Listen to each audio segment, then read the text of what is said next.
Welcome, my name is Ricky, and today we're going to take a quick look at Dirt 3 on the RX 460 and the Athlon X4 845.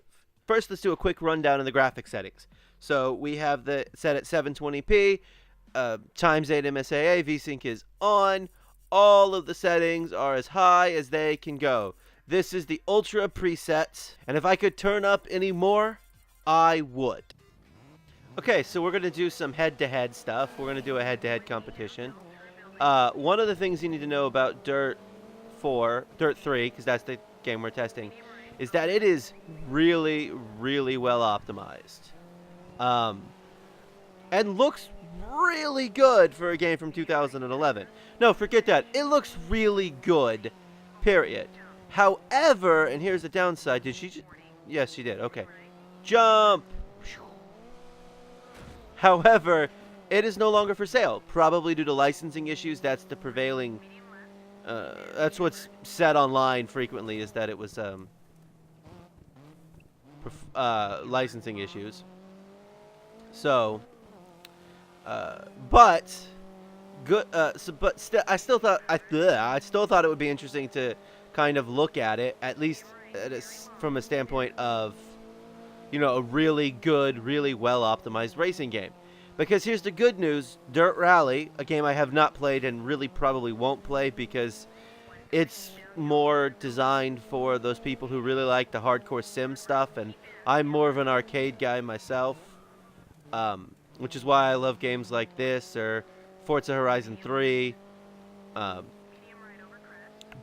it looks like Dirt Rally is equally as well optimized, because I've seen some people play it on some lower end CPUs and the 460, and it looks, and they're running at 1080p, getting on Ultra, getting, you know, somewhere in the 40s, which means at 720p you should well,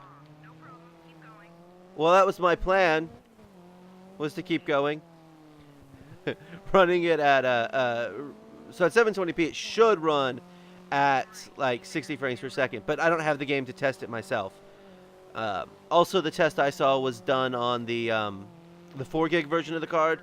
So if you happen to have Dirt Rally and you're watching this video, hey, I won.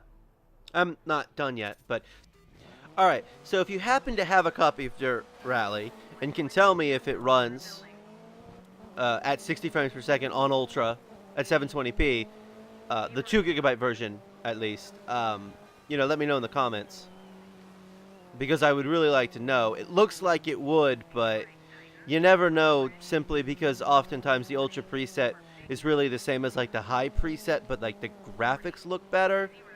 Jump! And so in that sense, sometimes it won't run well just because it runs out of video memory, which is actually increasingly a problem even for a 2 gigabyte card, which is really kind of sad, but I don't know. So this game has actually kind of hurt me in a way, because I have absolutely fallen in love with the Alpine A110 that I'm currently driving, which is in the 60s class, but the license plate area says 1972.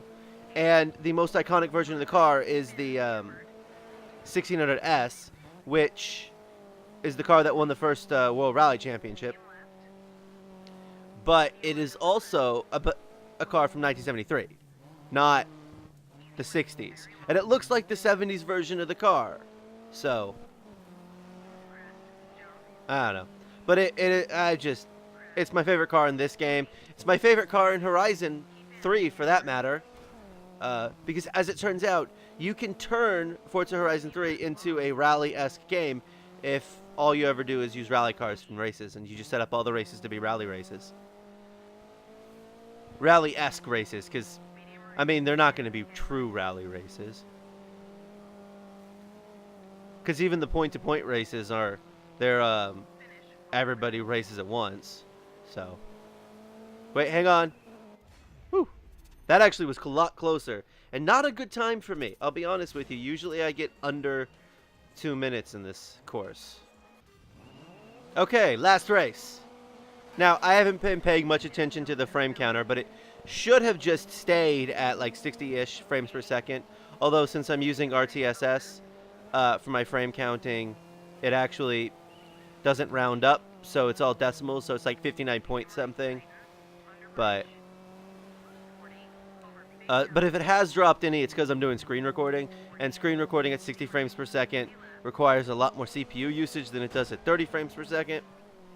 So, but the reason I really wanted to make this video, aside from to kind of show off how just really good this game is from an optimization standpoint, is because Dirt 4 comes out in June, right? Yeah, June.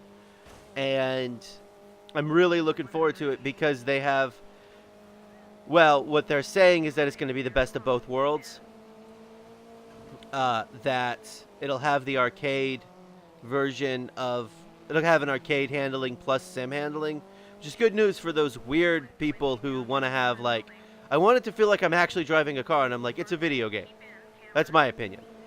That being said, I don't have mini assists on. I have ABS on, or ABS, if you will, because that's what it actually is. And I have traction control on, and I have racing on the the middle setting, middle difficulty setting, the average setting. I don't know what it's called. So I'm not super great. You know, I'm really, really good at this game if I'm racing against people who are bad at this game. You know. Go, go, go, go, go. Okay, well, I'm going to have to use a... I really didn't want to do this. But I'm going to have to do this because that was... Oops, wrong button. That was terrible. So, I really didn't want to have to use a replay. But that was just a terrible turn. And I had been doing so good. Usually I go through like 3 or 4 of them in one of these kind of head-to-head things where it's 3 races in a row.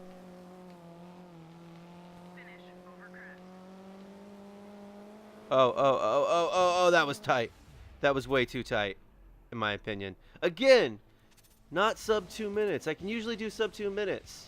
Okay, so this was a quick look at Dirt 3 on the RX 460 and the Athlon X4 845. Thank you for watching, and come back soon for more budget gaming videos.